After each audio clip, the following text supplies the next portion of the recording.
Olá, bom dia, meus irmãos. A graça e a paz.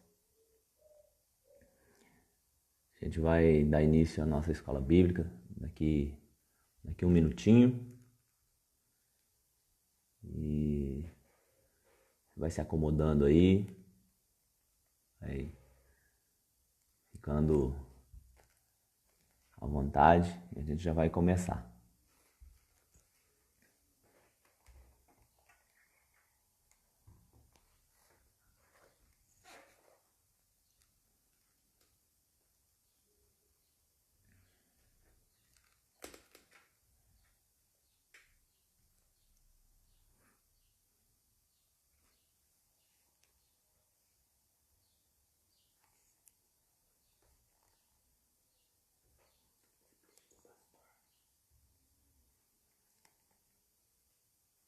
Só confere para mim se tá saindo o áudio.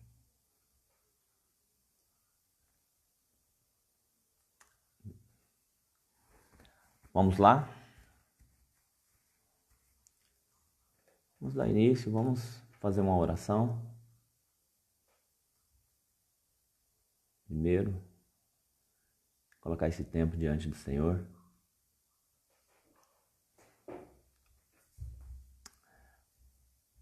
Vamos orar. Senhor, nós te louvamos nessa manhã, te agradecemos pela vida, por esse dia de vida que o Senhor nos concede. Obrigado pela noite de paz, de descanso.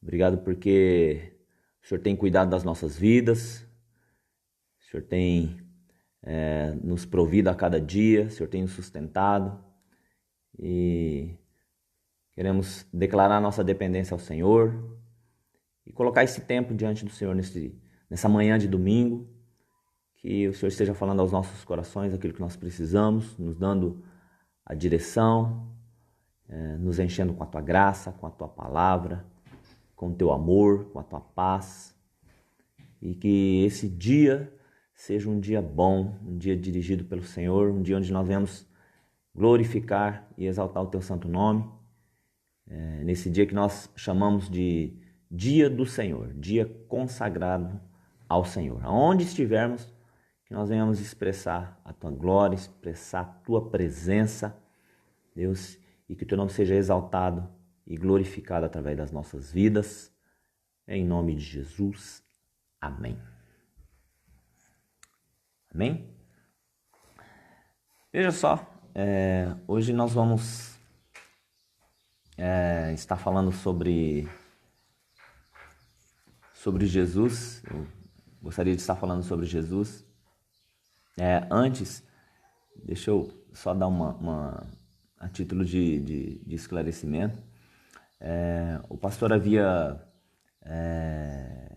até postado, né, que ele ia dar continuidade a um estudo que ele tem feito, mas ontem à noite ele precisou fazer uma viagem, né, de urgência, de última hora, e ele pediu para eu estar fazendo a escola bíblica nessa manhã. Mas não é nada grave, tá tudo tranquilo. Ele precisou fazer uma viagem, mas está tudo certo, está tudo tranquilo, e ele pediu para eu estar fazendo a escola bíblica hoje. Nós estamos aqui. E como eu tenho feito nos últimos dias, eu gostaria de falar nessa manhã sobre Jesus. Veja só, tudo que Jesus fez nessa terra, ele tinha um propósito. Jesus não fez nada aleatoriamente, Jesus não fez nada sem direção, Jesus não fez nada sem um alvo, sem uma ordenança do Pai. E eu gostaria de estar lendo um texto aqui no Evangelho de João. Se você estiver com a sua Bíblia aí e você quiser acompanhar com a gente no Evangelho de João, no capítulo de número 9, Evangelho de João, no capítulo de número 9, a partir do verso 1, diz assim a palavra do Senhor. Evangelho de João, capítulo 9 e verso 1, diz assim: E passando Jesus, viu um homem cego de nascença. E os seus discípulos lhe perguntaram, dizendo: Rabi, quem pecou, este ou seus pais, para que nascesse cego? Jesus respondeu: Nem ele pecou, nem seus pais. Mas foi assim para que se manifestem nele as obras de Deus. Convém que eu faça as obras daquele que me enviou enquanto é dia. A noite vem, quando ninguém pode trabalhar. Enquanto estou no mundo, sou a luz do mundo. Tendo dito isso, cuspiu na terra e com a saliva fez lodo e untou com o lodo os olhos do cego. E disse-lhe: Vai, lava-te no tanque de Siloé, que significa o enviado. Foi, pois, e lavou-se e voltou vendo.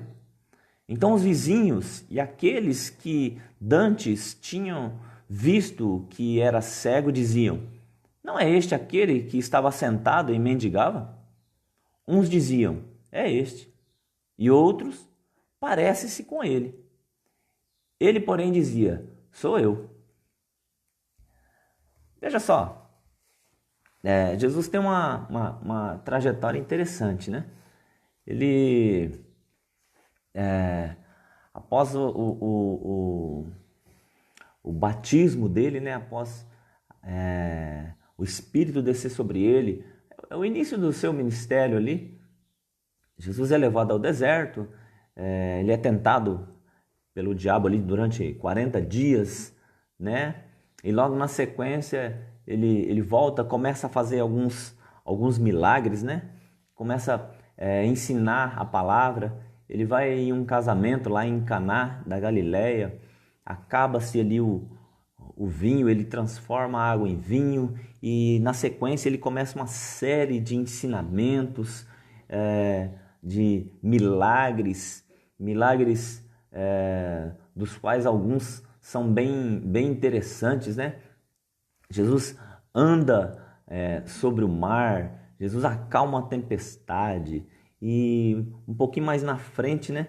Ele dizia que ele era o pão da vida, né?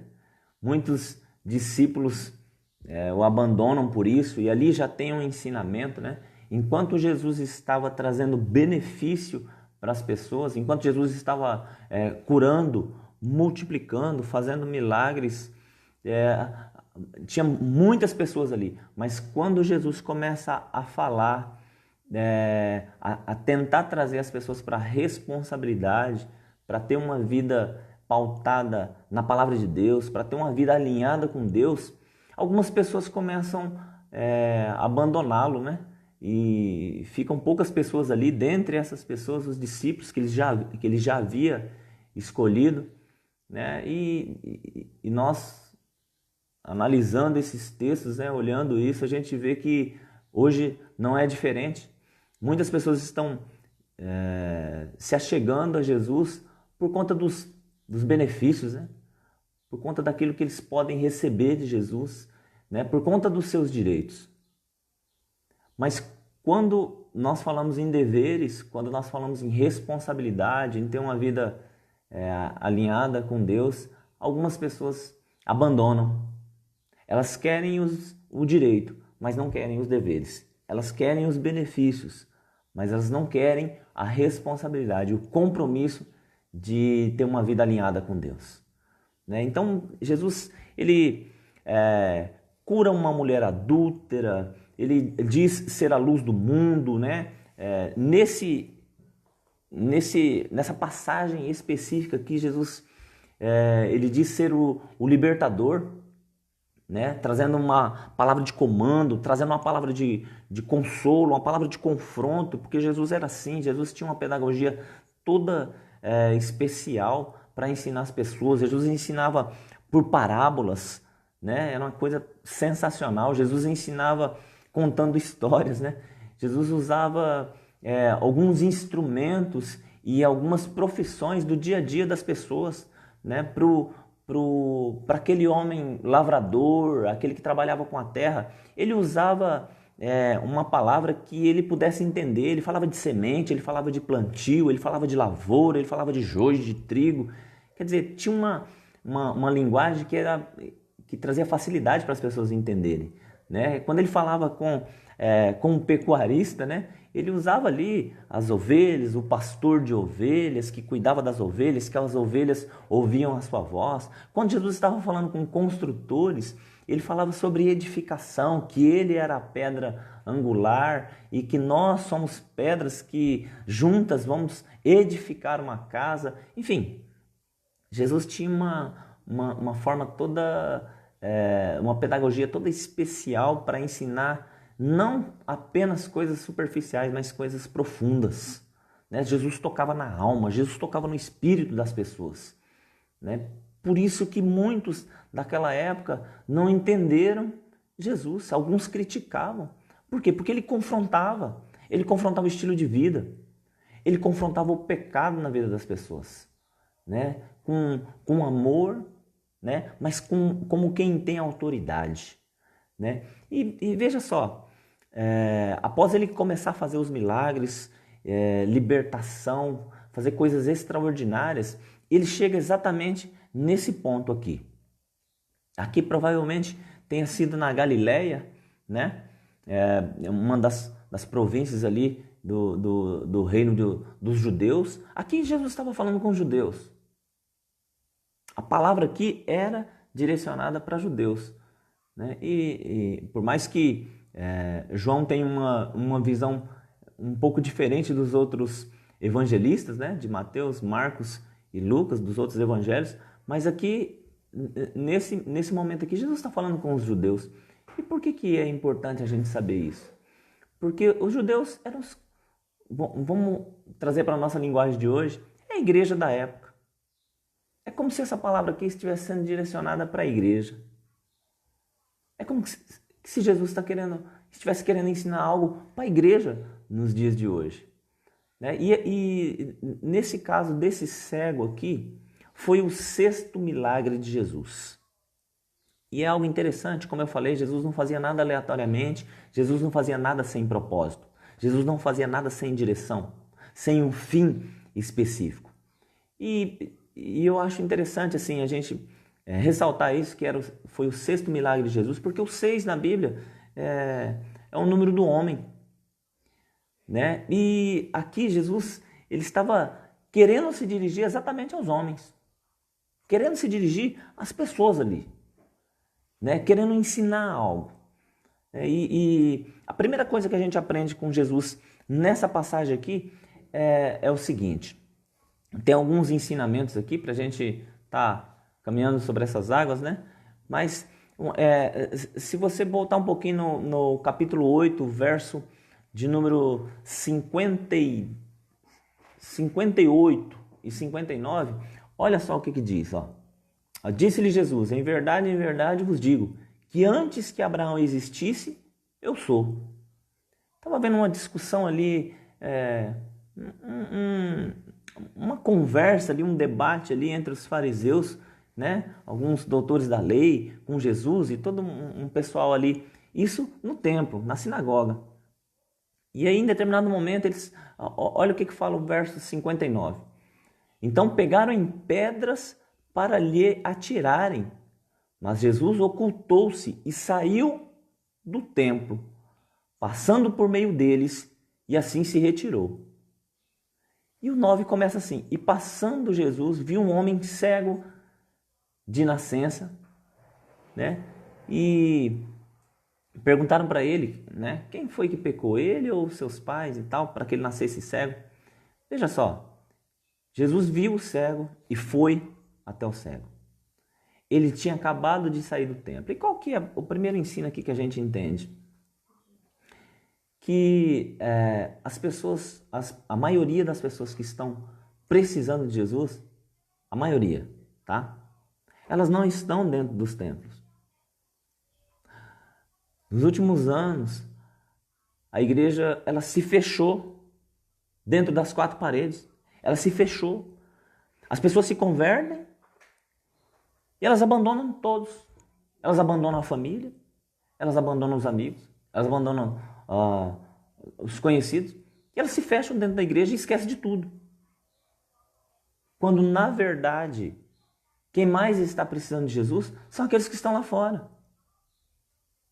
Aqui o texto é muito claro. Jesus saiu do templo. E quando ele saiu do templo, ele viu o cego, ele se dirigiu ao cego.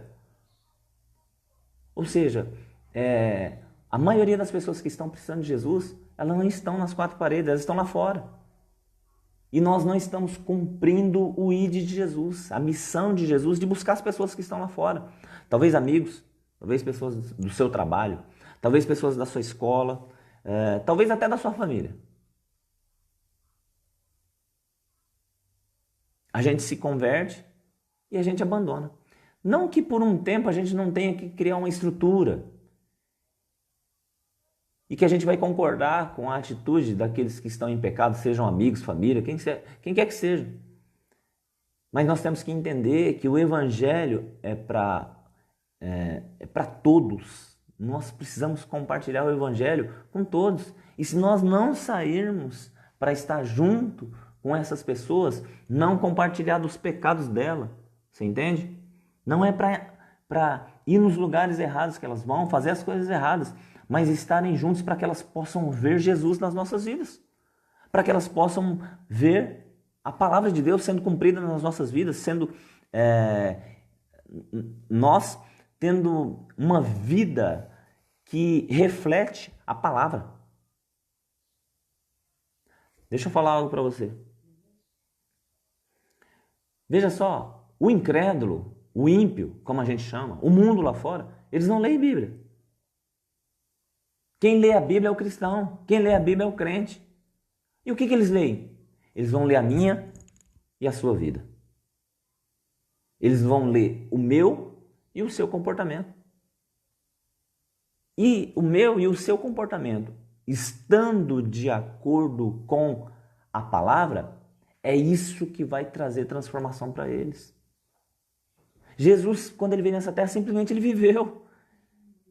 Ele viveu princípios. Ele viveu moral, ética. Ele viveu a palavra. Ele não escreveu nada. Ele simplesmente viveu. E as pessoas, vendo o estilo de vida dele, elas eram tocadas.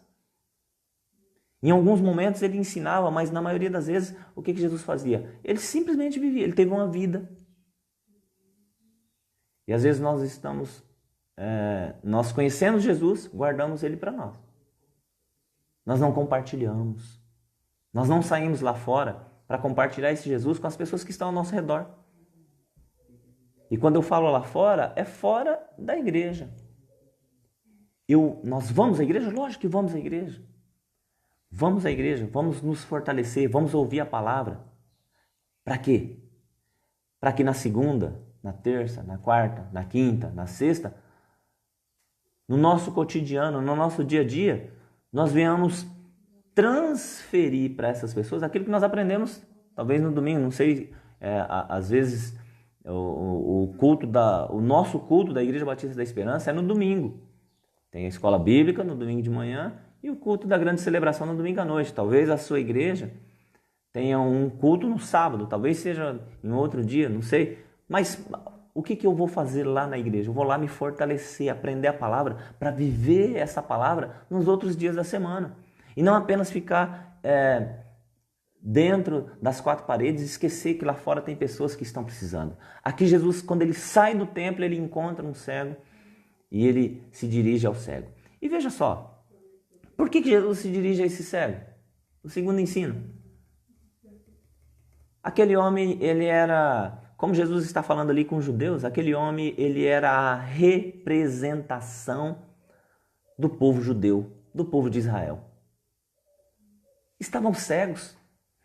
Se você meditar um pouco nos capítulos anteriores de João, você vai ver Jesus fazendo algumas coisas e sempre sendo questionado. Jesus começa a ensinar algumas coisas. Alguns fariseus chegam a falar que Jesus tinha demônios. Veja só. Eles chegam a falar que começam a criticar Jesus. Com que autoridade você está ensinando essas coisas? Enfim, uma série de situações, eles estavam cegos. E a palavra de Deus ela é muito clara quando ela diz que ele veio para os seus e os seus não o receberam. Aquele homem, Jesus usa aquele homem como uma representação do povo judeu, do povo de Israel. Eles estavam cegos. Eles não estavam tendo qualquer tipo de visão espiritual. Eles não estavam conseguindo entender o que Jesus veio fazer.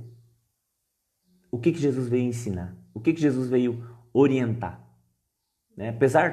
Veja só, apesar dos inúmeros milagres, apesar dos inúmeros ensinos, apesar das inúmeras curas, apesar das inúmeras libertações, eles não estavam entendendo, estavam cegos espiritualmente.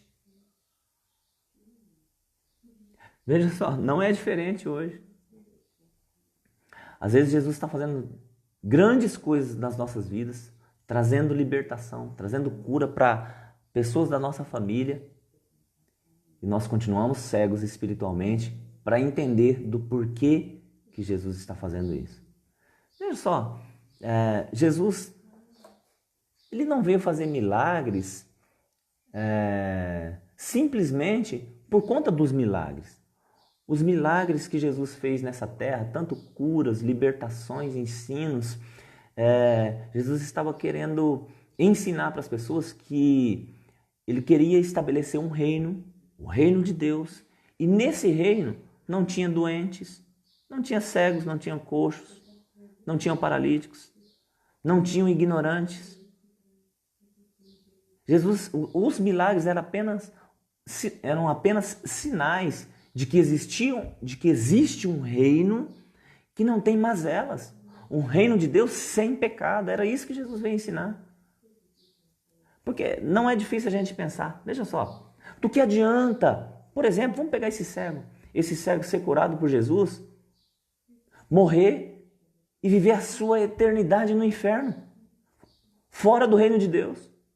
Adiantou ele ser curado? Adiantou o paralítico ser curado e depois passar a sua eternidade no inferno? Consegue entender? Aquilo que Jesus fazia eram apenas sinais. Ele estava querendo ensinar que existe um reino, o reino de Deus, onde não tem dor, como diz em Apocalipse, onde não vai haver choro, onde não vai haver ranger de dentes. E que se nós andarmos de acordo com os princípios da palavra, nós vamos viver esse reino. O grande detalhe aqui é que eles queriam apedrejá-lo porque ele estava tentando abrir os olhos, ele estava tentando ensiná-los. Eles pegaram em pedras para apedrejar Jesus. Não apenas por conta dos milagres, mas porque ele confrontou a hipocrisia daquele povo, que diziam conhecer Deus, mas quando vem o Filho de Deus, eles querem apedrejar. Eles diziam ser filhos de Abraão, diziam ter como profeta maior Moisés. A gente vai ver isso, você vai ver isso no próprio capítulo 9. Eles diziam conhecer a Deus, mas quando vem o Filho de Deus, eles querem apedrejá-lo. Uma coisa totalmente contraditória. E aí o que acontece? Por conta dessa religiosidade que os judeus estavam vivendo, Jesus diz, se você voltar um pouquinho antes no capítulo 8, no verso de número 32, eu vou ler esse texto, veja só. Olha o 30, o que diz? Dizendo Jesus estas coisas, ou seja, ele estava ensinando. Se você voltar um pouquinho, você vai ver ele ensinando sobre várias coisas do reino de Deus, sobre a missão dele, o que ele veio fazer. Ele tinha acabado de lidar com um adultério, levaram uma mulher adúltera, queriam apedrejá-la. Jesus fala assim, aquele que não tem pecado, que atire a primeira pedra, enfim. E ele começa a falar sobre a sua missão, o que ele veio fazer aqui. E em determinado momento ele fala assim, Dizendo Jesus essas coisas, muitos creram nele. Muitos creram nele. Jesus dizia, pois, aos judeus que criam nele. Pera lá. Agora ele já não está falando com toda a multidão. Ele está falando com os judeus que acreditaram nele. Ele começou um ensino, começou a falar da sua missão. Tinha muita gente. E agora ele começa a falar para aqueles judeus que criam nele. Ele começou a falar para uma igreja que cria nele. E olha a primeira coisa que ele fala. Se vocês permanecerem em mim, na minha palavra, verdadeiramente, vocês são meus discípulos. 32. E conhecereis a verdade e a verdade vos libertará. O que a gente entende aqui? Que salvação é para o ímpio, para o incrédulo, mas libertação é para o cristão. Libertação do quê, pastor? Libertação da nossa cultura, dos nossos costumes, das coisas que nós aprendemos que estavam totalmente diferentes da palavra. Libertação da nossa religiosidade. A gente acredita que ser discípulo de Jesus é simplesmente levantar as mãos, falar que nós aceitamos Ele, ir para 4 paredes e ficar lá dentro. E Jesus queria nos libertar dessa religiosidade, dessa cegueira. Queria libertar os judeus dessa cegueira. Conhecereis a verdade, e a verdade vos libertará. No 36 ele fala assim, se o Filho, pois, vos libertar, verdadeiramente sereis livres. Jesus estava querendo libertar os judeus daquela época de um estilo de vida religioso baseado na hipocrisia que eles tinham. Como assim? Eles ensinavam algumas coisas, mas eles não praticavam. Eles eram bons de palavras, principalmente os fariseus, os saduceus, aqueles que eram os entendedores da lei. Aqueles que conheciam a lei. Hoje você conhece. Hoje você conhece a palavra. Toda sexta-feira, todo domingo de manhã, todo domingo à noite a gente está ali ouvindo a palavra de Deus. A gente lê a palavra de Deus. A gente conhece a palavra de Deus. Sabe o que é certo e o que é errado. E mesmo assim, Jesus diz, vocês não conhecem a verdade. Só a verdade pode libertar vocês. Se o Filho, pois, vos libertar, verdadeiramente sereis livres. Quem é a verdade? O Filho. A palavra. Ele é a palavra, ele é a verdade. Em determinado momento ele diz, eu sou o caminho, a verdade e a vida.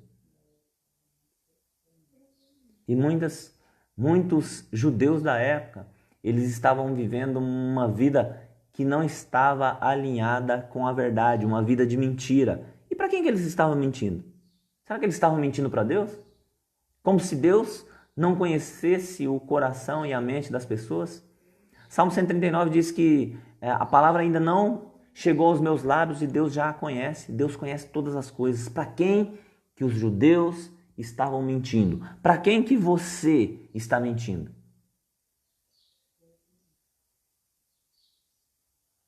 Eles estavam mentindo para eles mesmos. Estavam até falando que tinham um estilo de vida, mas que na prática, que acreditavam na palavra, que conheciam Deus, mas na prática eles estavam vivendo algo totalmente contraditório àquilo que eles pregavam. Será que não é isso que está acontecendo com a gente hoje? A gente até vai a uma igreja, a gente até ouve a palavra, mas a nossa semana é totalmente diferente, o nosso comportamento durante a semana é totalmente diferente daquilo que nós ouvimos no domingo à noite. O nosso estilo de vida é totalmente diferente daquilo que está escrito na palavra de Deus. Como está o seu estilo de vida? O que você tem vivido no seu dia a dia? Perto da sua família, agora, nesse tempo de isolamento, é mais perto da família, né? Alguns estão saindo para trabalhar. Os que estão saindo, como que você está vivendo perto dos seus amigos de trabalho? Perto da sua família? Perto dos vizinhos? O que as pessoas estão dizendo ao seu respeito nas coisas concernentes à palavra de Deus? Será que você não está precisando de libertação? Conhecereis a verdade e a verdade vos libertará. E veja só, eles se sentiram agredidos, né? Os judeus, e eles chegam a falar para Jesus. Pera lá, quem é você para falar isso aí para nós? Para falar que nós somos escravos? Nós somos filhos de Abraão. Deixa eu te falar algo. Não adianta ser filho de crente. Ah, mas meu pai vai na igreja. E daí? Ah, minha mãe vai na igreja. E daí? Se você não nascer de novo, se você não tiver encontro com Jesus, você não vai conseguir encontrar liberdade. Você não vai ser liberto. Não adianta ser filho de crente. Ah, mas meu avô era da igreja tal. Ai, minha avó. Ah, porque meu avô orava, porque meu pai orava, porque minha mãe orava. E você, doutor? E você? Está nas mesmas pegadas dos seus pais, dos seus avós? Ou você ainda continua usando seus pais, seus avós como uma muleta para esconder os seus pecados?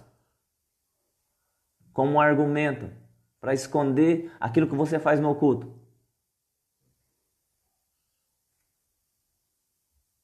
Pastor, logo de manhã, cajadada? Pois é.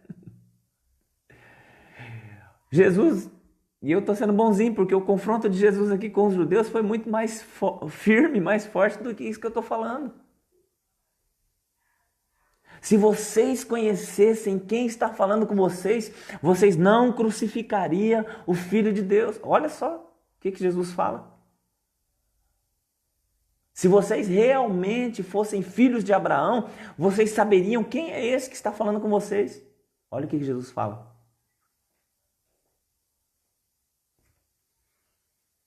Vamos seguir em frente.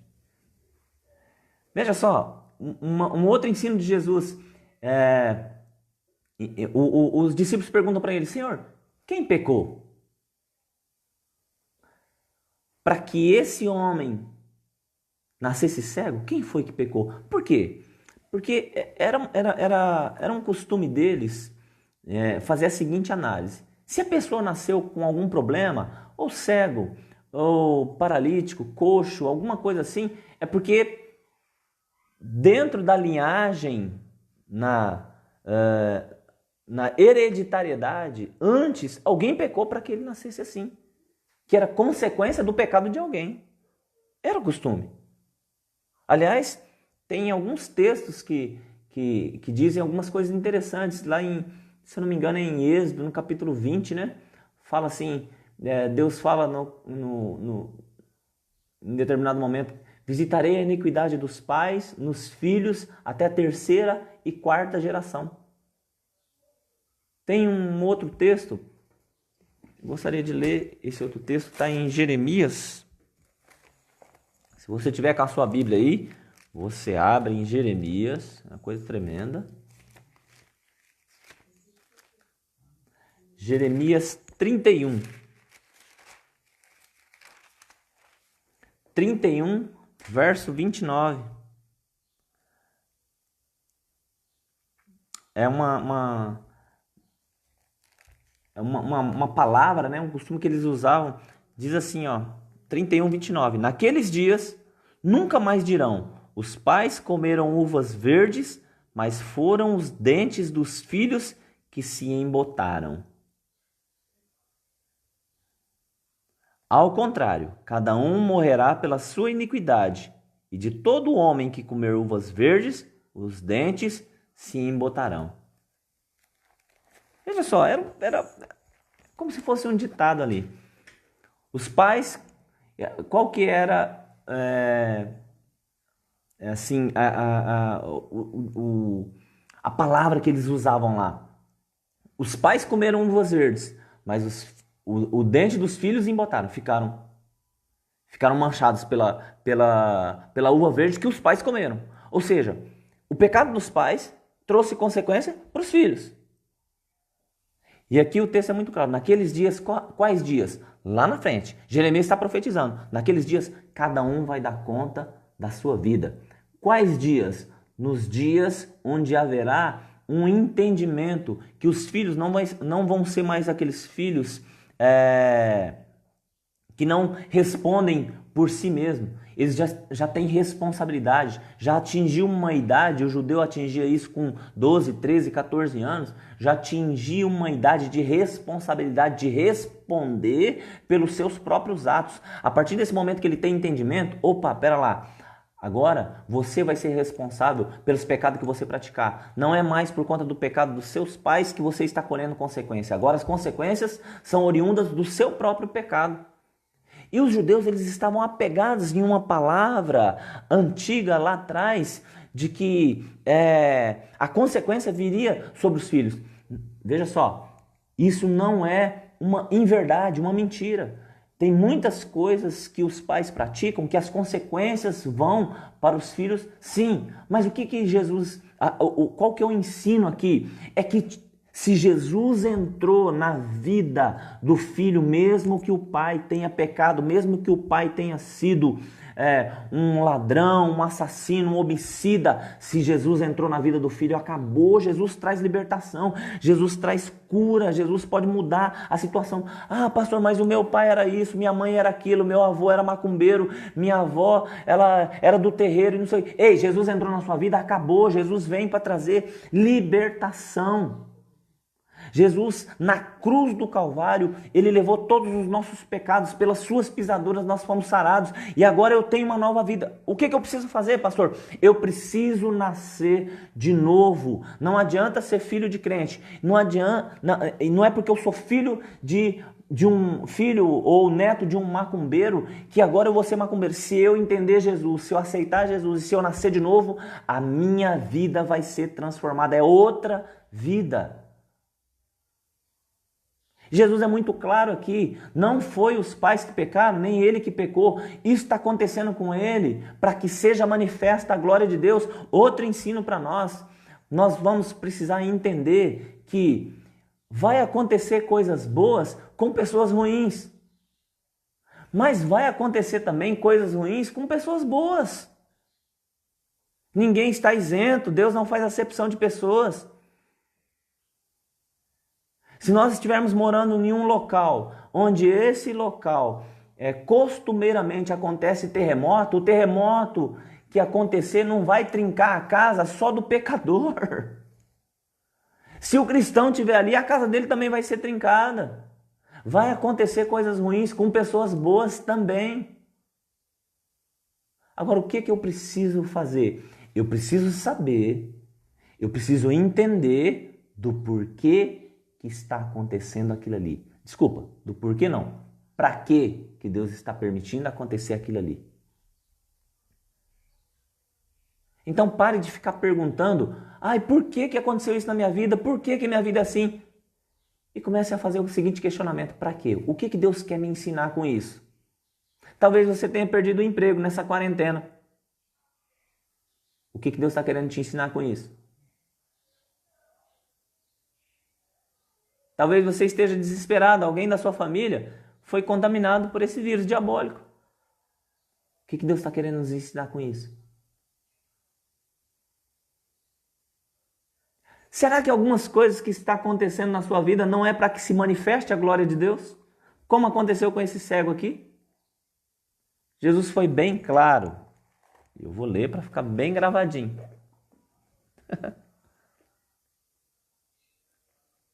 Olha só, verso 3.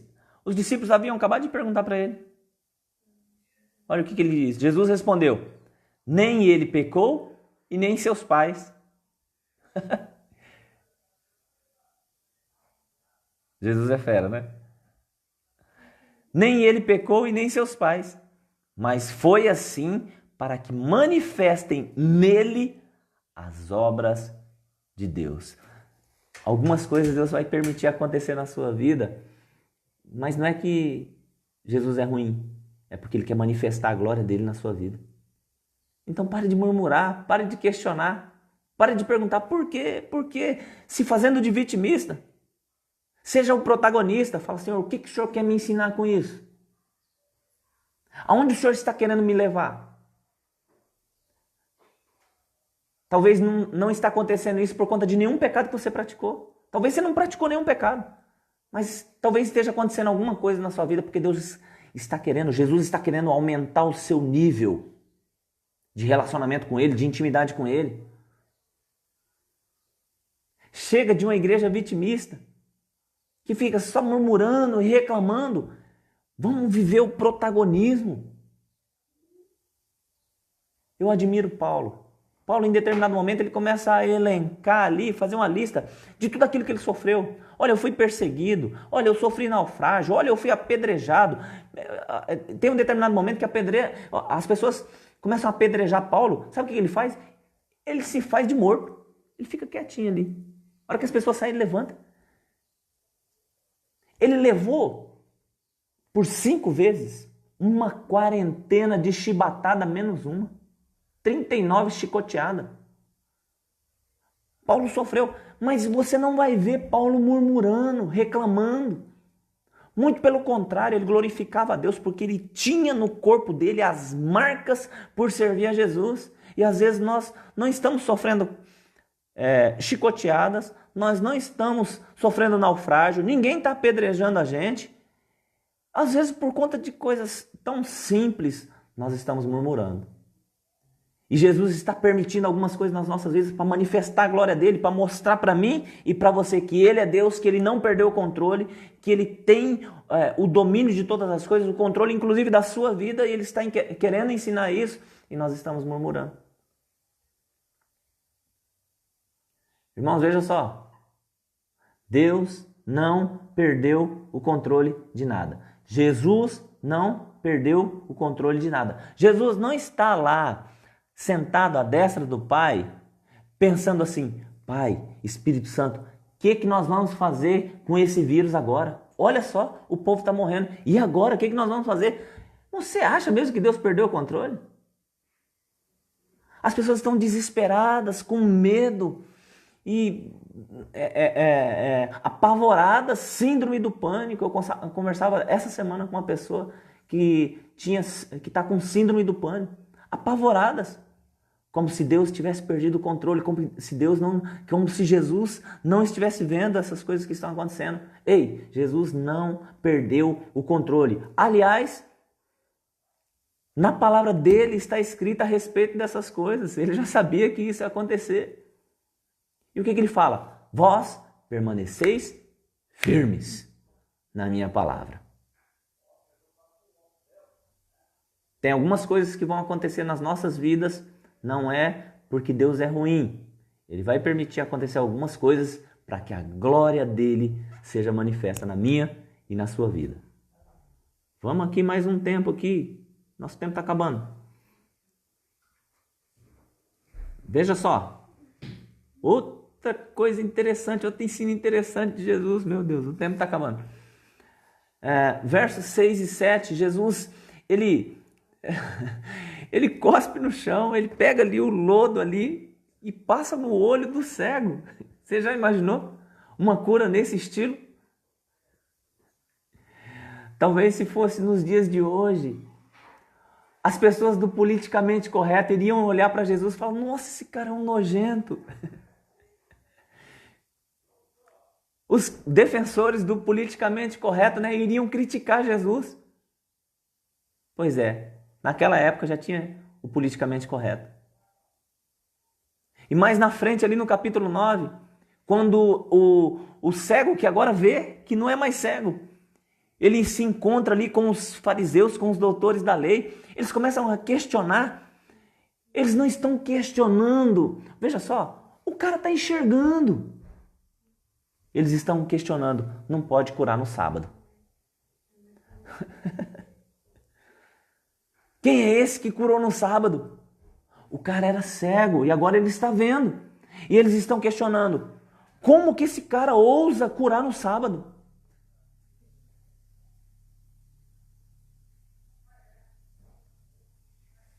Jesus pega ali o lodo, unta os olhos do cego e diz para ele: você vai lá agora e você vai se lavar no tanque de Siloé.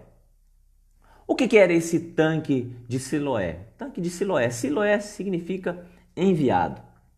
Veja só, na época do rei Ezequias, teve um determinado momento que teve uma crise muito grande. Ezequias foi um dos reis que fez uma grande reforma. Ezequias está lá em 2 Reis, no capítulo 17, 18, 19, mais ou menos por ali. Ezequias ele foi um homem que ele derrubou os postes ídolos, ele começou a acabar com a idolatria. Ele era um cara assim alinhado, sabe? Depois de um determinado momento ali ele deu uma escorregada, mas ele era um cara que fez grandes coisas no início do ministério dele. E uma das coisas foi o seguinte: estava tendo uma crise muito grande, o povo estava perecendo dentro da cidade porque não tinha água. Ezequias ele cavou um poço, ele cavou um túnel enorme, e nesse túnel ele transportou a água de um lugar que tinha água para dentro da cidade, para saciar a sede do povo, o povo não morrer de sede. Foi um rei que fez coisas extraordinárias, e uma delas foi essa. Ele transportou a água para dentro da cidade para que o povo não perecesse, para que o povo não morresse de fome. E esse túnel, esse poço que ele fez, era chamado Poço ou Tanque de Siloé, o enviado. O que Jesus estava querendo dizer para esse cego aqui? Vai lá e lava-te no tanque de Siloé, que chama o enviado. O camarada ele obedeceu, foi lá, se lavou e voltou vendo. O que Jesus estava querendo dizer? Ei, naquela época teve alguém usado por Deus que fez um túnel, um poço, para que a água viesse e salvasse toda aquela cidade, todas aquelas pessoas. Naquela época foi o tanque de Siloé, o enviado. Hoje quem vai trazer salvação para essas pessoas sou eu. Eu sou o enviado. Se você obedecer a mim, você vai ser curado, você vai ser salvo. Se você me obedecer, você vai ser saciado, você vai ter a provisão, você vai ser liberto. Era isso que Jesus estava querendo ensinar, e foi exatamente isso que aconteceu com esse cego. Ele obedeceu a ordem de Jesus. Jesus liberou uma palavra e ele não titubeou, ele obedeceu. Veja só, talvez Jesus tenha liberado algumas palavras sobre a minha e sobre a sua vida, e nós não estamos vivendo a graça, o favor, a prosperidade, o crescimento, a transformação de Deus nas nossas vidas, porque nós não estamos obedecendo a palavra liberada por Jesus. Esse camarada aqui usufruiu das bênçãos de Jesus porque ele foi obediente. Ele entendeu que Jesus era o enviado, que não se tratava mais apenas de um tanque de Siloé, um tanque de água, mas Jesus era a água viva. Em determinado momento fala assim: eu sou a fonte, aquele que beber de mim jamais terá sede. Hoje eu sou o enviado, eu vou trazer salvação, eu vou trazer vida, eu vou trazer cura para vocês. É isso que Jesus estava querendo ensinar, através da cura daquele cego. Eu quero que vocês sejam libertos da sua religiosidade. Eu quero que vocês saiam das quatro paredes e vão buscar aqueles que estão perecendo lá fora. Eu quero que vocês sejam obedientes. Eu quero que vocês entendam que eu sou o enviado. Veja só, é muito bom a gente estudar sobre os grandes heróis da Bíblia, né? Sobre grandes homens da Bíblia: Abraão, Moisés, Jefté, Sansão, enfim, uma série de homens que a gente consegue identificar lá no Antigo Testamento, Abraão, Isaac, Jacó, como homens de Deus, homens que realmente marcaram a sua história. Mas se você analisar a Bíblia por completo, todos esses homens apontavam para alguém, apontavam para um caminho, apontavam para uma pessoa: Jesus. Jesus é o centro, Jesus é o motivo de toda essa Bíblia ter sido escrita. Jesus é o motivo de existir igreja hoje. Jesus é o motivo de eu e você estarmos vivos hoje. Jesus é o motivo. Jesus é a nossa salvação. Nós não podemos perder isso de vista. Jesus é tudo para nós. Ele Era, é e vai voltar, porque dele, por ele e para ele são todas as coisas. Jesus é o motivo da nossa existência, é o motivo da nossa fé. Jesus é tudo, ele precisa ser o centro. Qualquer estudo, qualquer palavra, qualquer pregação precisa culminar em Jesus. Porque o motivo de tudo isso, o motivo da igreja é Jesus. Ele é o centro. Deus dominava todas as coisas, Deus tinha o controle de todas as coisas, e a palavra é muito clara e diz que Deus colocou tudo isso nas mãos do Filho. Por que Jesus fez isso? Por que Deus fez isso? Colocou todo o governo na mão do Filho. Porque Jesus foi obediente e cumpriu tudo aquilo que o Pai lhe ordenou. Quando ele estava naquela cruz, ele liberou 7 palavras, e uma das palavras que ele liberou foi: Pai, está consumado. Ou seja, aquilo que o Senhor colocou nas minhas mãos para fazer, eu fiz. E fez bem feito. Ele obedeceu. Ele só fazia aquilo que ele via o Pai fazer. Ele só falava aquilo que ele ouvia o Pai falar. Jesus foi obediente. Toda a nossa vida precisa estar centralizada em Jesus. Nós precisamos derrubar por terra esse ensinamento hedonista que está tendo nos últimos tempos, que coloca o homem no centro. Não, o homem precisa ser, olha, porque o homem precisa de ajuda, porque tem que satisfazer a vontade do homem, porque ele precisa ser feliz, porque o homem precisa ter abundância, precisa ter a provisão. Ei, o centro de todas as coisas é Jesus, e se ele quiser fazer alguma coisa por nós, ele vai fazer. A partir do momento que nós obedecermos a palavra, obedecermos a ele, como esse homem aqui, que era cego e usufruiu da bondade de Jesus, usufruiu dos benefícios de Jesus, porque ele foi obediente. Coisa tremenda a pedagogia de Jesus. Ele toca no mais profundo das nossas almas. Que você possa pensar nisso nessa manhã de domingo, nesse dia que nós chamamos Dia do Senhor.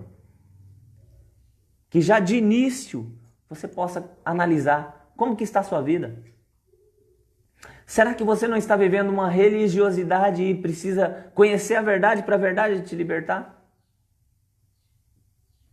Será que você não precisa entender que a libertação só vem através do Filho? Se o Filho, pois, vos libertar, verdadeiramente sereis livres? Será que você não está transferindo suas culpas para pessoas? Eu estou vivendo isso por causa disso, eu estou vivendo isso por causa de tal pessoa. Será que você não está precisando entender que Jesus é o enviado? E Ele é a razão da nossa existência, é Ele quem vai nos trazer salvação? Veja só, não adianta Jesus curar as pessoas. Vamos usar nos dias de hoje do vírus diabólico. Não adianta Jesus curar as pessoas desse vírus e elas não entenderem que Ele é salvação e elas não viverem a eternidade com Ele. Do que adianta ser curado de uma doença passageira nessa terra, mas passar a eternidade no inferno? Vamos orar para que Jesus cure? Sim, vamos. Para que Jesus cure as pessoas que estão infectadas, para que Jesus cure as pessoas, porque nós precisamos ter amor pelas pessoas, nós sofremos pela perda das pessoas, pela enfermidade das pessoas, vamos, mas vamos trazer Jesus para elas, para que elas vivam a cura hoje, mas também vivam a eternidade com Ele. Vamos expandir a nossa mente, vamos sair de uma formatação religiosa e entender que Jesus quer muito mais do que nos curar, Ele quer nos dar a vida eterna. Será que nós não estamos precisando entender, eu e você, que a obediência é a chave para nós usufruirmos da bondade e do amor de Deus?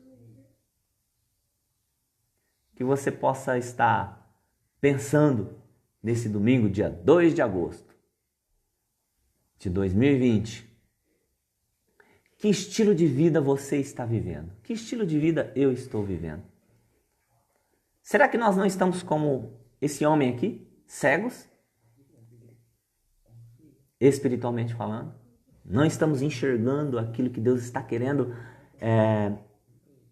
nos dar, aquilo que Deus está querendo fazer, o nível que Deus está querendo nos levar. E esse nível que eu digo, veja só, não é status, não é uma posição acima de outras pessoas. O nível de Jesus é diferente. Sabe qual o nível que Jesus quer levar a mim e a você? A um nível de sermos parecidos com Ele em humildade, em simplicidade, em mansidão. Porque Ele disse no texto dele, em Mateus no capítulo 11, vinde a mim, todos vós que estáis cansados e sobrecarregados, e eu vos aliviarei. Tomai sobre vós o meu jugo, porque o meu jugo é suave e o meu fardo é leve. Aprendei de mim, que sou manso e humilde de coração. E assim vocês vão achar descanso para vossas almas. Quando eu falo que Deus está querendo, que Jesus está querendo elevar o nosso nível, não é elevar o nosso nível em termos de status, de ser melhor do que ninguém, de pisar nas pessoas, de menosprezar ninguém, de estar acima de ninguém. Não é nada disso que eu estou falando. Quando eu falo de Deus está querendo elevar o nosso nível, é um nível de intimidade com Ele, é elevar o nosso nível de sermos mais parecidos com Jesus. Pense nisso, nesse domingo. E que Deus possa abençoar a sua vida. Amém? Deus te abençoe. Logo mais à noite, às 19h30, nós vamos ter o nosso culto da grande celebração. Prepare o seu coração nesse dia. Medite nessa palavra e prepare o seu coração nesse dia. Se disponha a renunciar a algumas coisas da sua vida, ao seu tempo nesse dia, e consagrar um tempinho ali com Deus, para que quando chegar no momento do culto, aí na sua casa mesmo, porque nós estamos fazendo o culto online, aí na sua casa mesmo, no meio da sua família, dentro da sua família, a glória de Deus possa se manifestar de uma forma muito natural e muito simples. Que Deus te abençoe. Em nome do Senhor Jesus. Até a noite. Um abraço.